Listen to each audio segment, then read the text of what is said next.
Hi, I'm Jillian Conco. I'm one of the hosts of the Ouds Play On podcast, and in this episode, we're taking a look at Love Song Productions' Wednesday Death Meditation. So this exciting new play, written and directed by Shaw Worth, is taking place as part of a Love Song Productions double bill in fourth week. It's a great week for Oxford Theatre.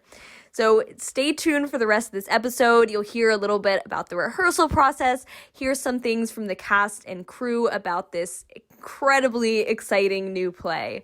So Wednesday Death Meditation, contrary to the title, does take place on more days than Wednesday. It's on Tuesday through Saturday, so make sure you come and see it. And stay tuned for more. Thank you guys for coming to interview with the podcast. Could you, both of you, introduce yourself really quickly? Yeah, I'm Shaw. I am the writer and director of Wednesday Death Meditation. I'm a first year at Magdalen doing English. I'm Rosie. I'm playing Sandra in Shaw's wonderful play, and I am doing English. I'm second year at Lady Margaret Hall. Thank you. So I don't know if you can get from the title, but Wednesday Death Meditation is a play centered around yoga. A lot of it is set in a yoga class. So Shaw, I know you have a lot of history with yoga, so can you speak a little bit about what that journey was like for you? Is that what inspired you to write this play? Yeah, I mean, I started doing yoga very seriously it felt like half of the global population in lockdown.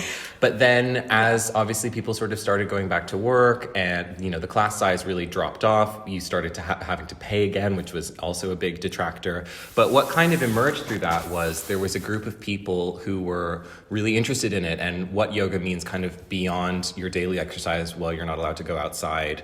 And what I ended up finding was this kind of really beautiful community of people who are united around this practice, around keeping it alive and keeping it kind of as faithful as possible to its background, the ancient Indian tradition that it comes from. So, and also the way that young people talk is just very silly, and I thought it would lend itself well to a play. All right, fantastic. And also, all this stuff that Shaw is talking about has made its way into the play, and it is absolutely hilarious, so you should definitely come and see it.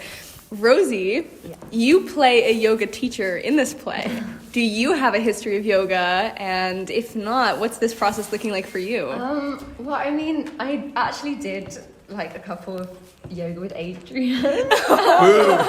Yeah. For context, Shaw and the yoga community are not. Yoga with Adrian and I are sworn enemies. She doesn't know it yet. But You heard it here first.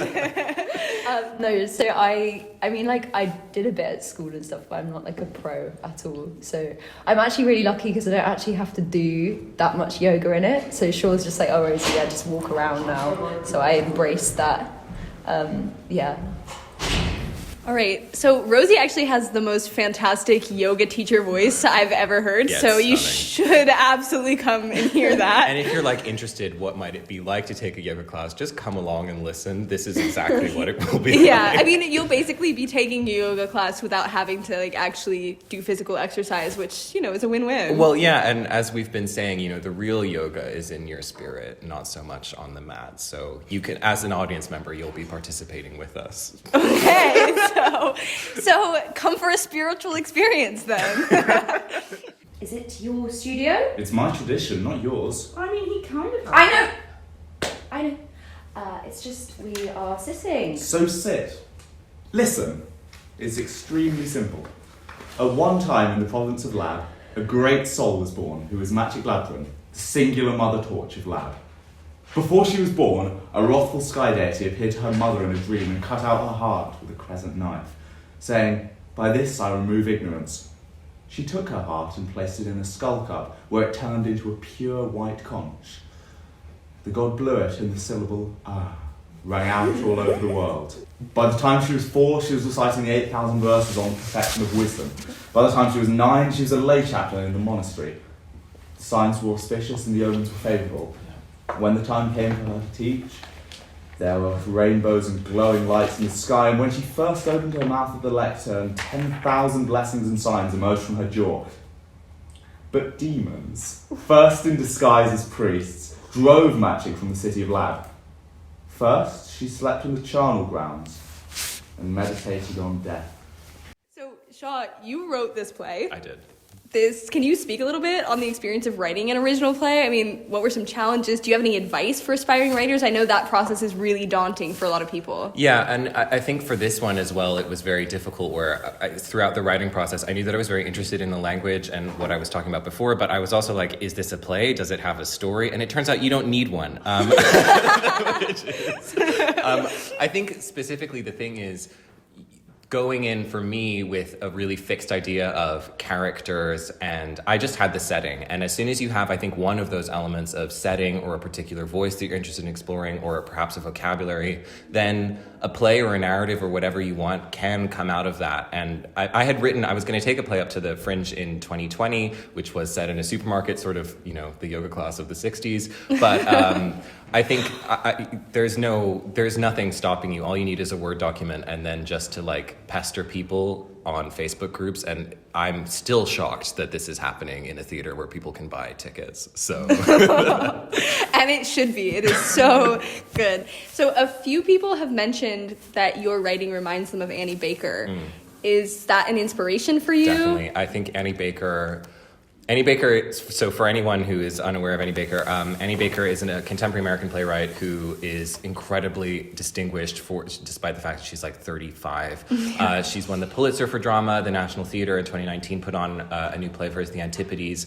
Other ones that she's famous for include John, Body Awareness. I think what is so good about her writing is it is contemporary social realism, and it sounds like on the page you read it and it's full of these uhs and ums and likes and improper, horrible sentences. There's not a lot of dramatic pronouncement, but there is this real kind of... She's a fan of the pointless anecdote, which I also am, and I think that her kind of vision of what drama could be, that again, keep coming back to the idea that it doesn't need a story, but that I think it's a major inspiration for me. And also allowing people, John is set in an abandoned movie theater. It doesn't have to be Hedda Gabler, it doesn't have to be an unhappy couple, although there is one in this play. Yeah, plays can be about anything, I guess. That's the spirit. But you're also going through... You're making me laugh. So you're also going through this play as a director. Yeah. You're directing a play that you have written. Yeah. So do you think that changes the process for you? Well, I mean, I'm uncomfortable directing in a lot of ways because I'm not I am loath to claim the title of theater kid. That really wasn't my experience in school, and I feel like I've been so well supported by the cast. I've written a lot of yoga poses into the play, and I'd quite like someone who knows what they are to help people get them happening. I also thought of it very visually, so that what we've been doing with the arrangement of the mats on the stage were very much a part of the writing process. So that's why I hope that as a product, I'm really more the product, I'm more sort of director in name, and it's more of a collaborative thing, because that's not really what I was thinking of. It's been good, though. It's nice that people listen to me when I tell them to do things. Okay. Alrighty. So, Rosie, you're the one in the rehearsal room. And like Shaw's been talking about, there are a lot of yoga poses. There's a lot of yoga. It's a very physical show. So what's that process like as an actor? I mean, coming in yoga clothes every time just adds 5 minutes to my day, so thanks, Shaw. And also lugging a yoga mat from LMH is also not very forgiving. Yeah, if you see somebody walking down High Street with a yoga mat, chances are they're involved with this show. Yeah. But no, as I said, I don't have to actually do that much yoga in it. But I mean, it's fun because it's not just okay, say the lines. You kind of a bit more involved, and it does in some weird ways it does feel like a yoga class and we're rehearsing. I mean, and then I'm just basically Shaw's voice, just moving over. Yeah.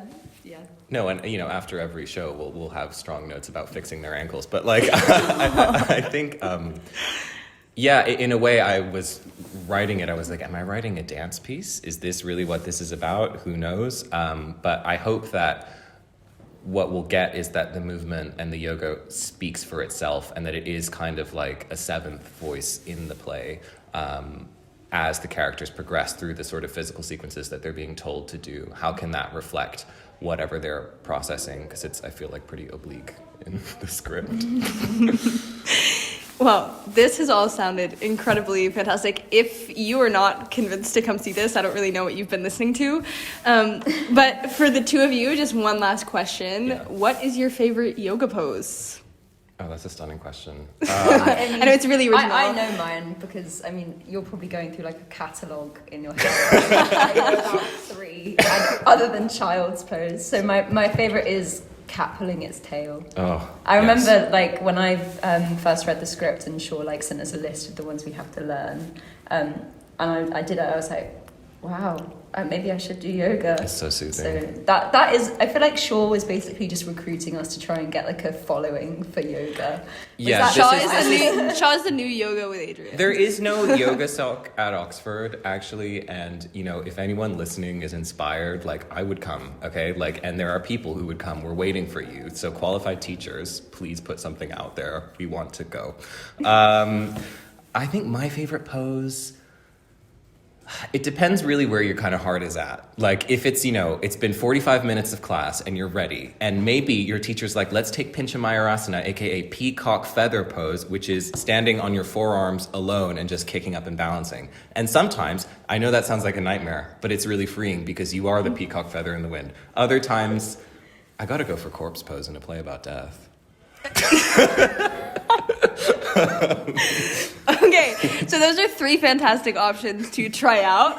Cat pulling its tail, peacock feather pose, and... Please be careful about doing that. Yeah, maybe try that one against the wall. And then corpse pose, which I think is one anyone can do. Yeah, you do it when you're asleep. Yeah, so maybe that's a good one to try.